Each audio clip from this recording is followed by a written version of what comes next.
important for all of us here. We are literally talking about fighting to resist the dehumanization of our children, because that is what they are doing. Ask any seasoned SEN parent what is needed to fix this system, and they will give you a very detailed roadmap. A lot of us are neurodivergent as well, so we're good at that stuff. And we probably would be willing to hold the government's hand through it. In fact, we have been holding the government's hand through it. We've been shouting from the rooftops about what is needed. Emails, letters to MPs for years, inquiries, reports, consultations, national conversations, right? And our stance has always collectively been the same. We didn't ask them to change the law. We spoke to them about accountability and inclusion, not law change. Yet and still, they are not hearing us. And at this point, I cannot allow them the benefit of the doubt. This is a choice. We know this is about choosing to prioritize costs over our children. I sat down with the Minister for School Standards, Georgia Gould, and that was 2 days before the release of the white paper, and I posed her a question.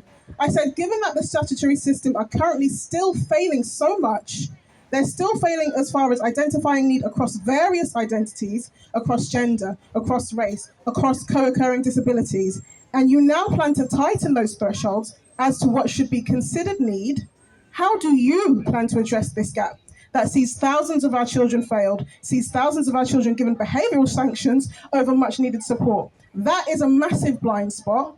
And how do you hope to address that without specific training?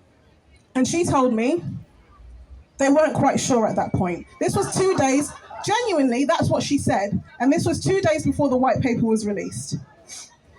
The fact that intersectionality was only mentioned once in the white paper lets me know that this issue will not be adequately addressed with this new model. And now we are losing the right to fight against a system that chronically fails our children. Now, this is important for me to say. As the founder of Black SEN Mamas, given the work that I do in the community that I serve the most, this is the only campaign, I'm talking about the soccer campaign, this is the only campaign that has welcomed me, and I've only truly felt comfortable joining this campaign, because this campaign openly acknowledges that not all families experience the SEN system in the same way. Different communities face different barriers when trying to access support, and that matters. Because everyone is forced to navigate this system, and they are all suffering, and marginalised communities are often disproportionately affected. So it's vital